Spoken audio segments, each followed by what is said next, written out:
Hi everyone, I'm Leo Boytsov, presenting this work as an independent researcher on the topic of positional relevance bias. This work, conducted outside my primary employment, was done in collaboration with David Eckenpel, CMU CDS students, and Professor Eric Nyberg. Let me start with a quick background on modern neural ranking models. Since birth, cross-encoders have become the dominant approach for the ranking. With cross-encoding models, we concatenate the query and the document, pass them through a transformer, and score them jointly. Variants like Electra and Deberta all follow this pattern, with improvements largely coming from better pre-training. However, early transformer models had a hard limit of 512 input tokens, so they could not process full-length documents. This limitation created practical need for strategies to handle long documents. Also note that early ranking models were based on encoder-only transformers with bidirectional attention. More recently, decoder-only models with unidirectional attention, sometimes called as LLM rankers, have become quite popular as well. Over time, several strategies emerged to deal with the initial context length limitation. The simplest method is to truncate input. We refer to this method as first P. Its main drawback is that it bases predictions solely on the beginning of the document, potentially missing important lexical or semantic signals that appear later. Another approach is implemented in chunk and aggregate models. It consists in splitting documents into chunks, processing each chunk separately, and then somehow aggregating results. One notable chunk and aggregate approach is MaxP. It consists in computing a relevance score for each chunk and taking the maximum value. More recent solutions, which we collectively call long P models, have focused on enabling longer context through attention optimizations. The earliest long P models, such as Longformer, tackled this by introducing sparse attention patterns. However, with newer developments, notably with flash attention, it is now feasible to process significantly longer sequences without relying on sparsity. This work began several years ago from a very simple observation during early experimentation. Despite testing a wide range of long document models, none consistently outperformed the simple first P baseline by more than a small margin. This held across Amos Marco and Robusto 04. In our work, we evaluated over 20 models, including recent architectures, leveraging flash attention, and even black box rank GPT models relying on OpenAI and Anthropic APIs. As you can see from this efficiency effectiveness plot, they all follow the same pattern. Minimal gains at a significant computational cost. The largest average gain we observe here, about 5% improvement, comes from the parade attention model, which is also about 2.5x slower than its first P variant. Note that strong performance of the first P baseline is only an indirect evidence of such a bias. It could in principle because by model limitations, implementation bugs, or insufficient training. Indeed, we initially suspected implementation issues or weak training, but repeated tests and ablations confirmed this pattern. This pushed us towards investigating whether the datasets themselves embed a structural bias, as well as towards looking for direct evidence. Our first step in this direction was to estimate the position of relevant chunks across multiple datasets and document collections. Without going deep into technical details, we did it primarily using an LLM judge, and in some cases, we used lexical matching.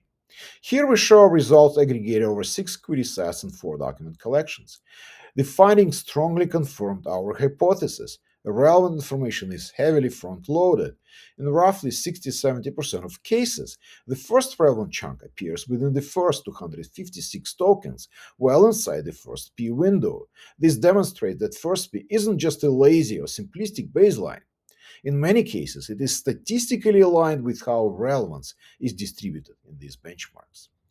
Historically, anecdotal awareness did exist among track deep learning track participants that MS Marco documents have early position relevance. Yet none of the track deep learning overview papers mention this issue. Early study by Hofstadter et al. Found direct evidence only in track deep learning subset, which is a small set of queries, and did not examine model performance impact. Later work by Hofstadter and colleagues examined positional effects on representations, but only for MS Marco QA dataset not for long document benchmarks. In our early study from 3 years ago, we evaluated quite a few long document ranking models and found them to be only marginally better than first peer on both MS Marco and Robusto 04, thus strongly suggesting dataset induced bias. While this is still indirect evidence. And we also directly confirm the bias by sparsely judged MS Marco queries by finding and analyzing positions of relevant passages inside documents. More recent papers continue to rediscover symptoms of the problem, but without a comprehensive treatment. So, and this version of our work demonstrate widespread positional relevance bias across benchmarks, including beer, and finds that recent models, including LLM rankers, continue to overfit to early relevance. This extends our prior findings, as modern long context models still offer only marginal gains over first P on standard benchmarks. To further test our hypothesis about positional relevance bias and to better understand how it impacts model performance, we created a synthetic benchmark where the relevant chunk is essentially placed beyond the first 512 tokens of each document. This setup, described on this slide, is inspired by the classic needle in the haystack test. However, our version is more challenging. There is no single sentence that answers the query. Instead, the relevant content spans a full paragraph. In this slide, I show models performed before and after fine-tuning on far relevant. The left column is for the zero-shot transfer. The right column is for fine-tuned models. In the zero-shot mode, most models collapse to near random accuracy. This is true for both chunk and aggregate approaches and LLM rankers. Fine-tuning largely fixes this, though the gains are smaller for models that are already relatively robust to positional relevance bias, in particular for MaxP. The key point is that positional relevance bias severely hurts zero-shot generalization. Models overfit to early position relevance and fail miserably when relevant content appears later. Fine-tuning can overcome this, but only if the training data reflects the new distribution. If positional relevance bias hurts zero-shot performance so much, can we mitigate it?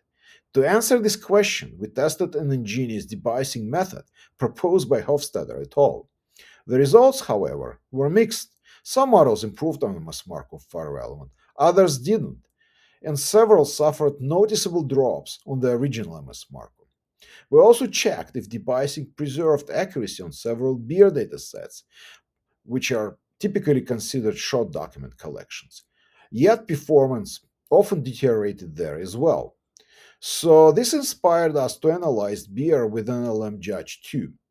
We found that indeed several beer datasets have a strong positional relevance bias, which we illustrate in this slide. And this, we think, explains why debiasing hurted beer datasets' performance. Okay, let me wrap with a quick summary of our findings. First, positional relevant bias is widespread. It is present even in short documents. Furthermore, it obscures the advantages of long context models and encourages overfitting to early content. Some model families, in particular MaxP, are relatively more robust to the bias, but all models suffer from bias-induced artifacts. This motivates rethinking benchmark design and developing more reliable evaluation setups for long document retrieval and ranking. This is the end of the presentation. Thank you very much for your attention.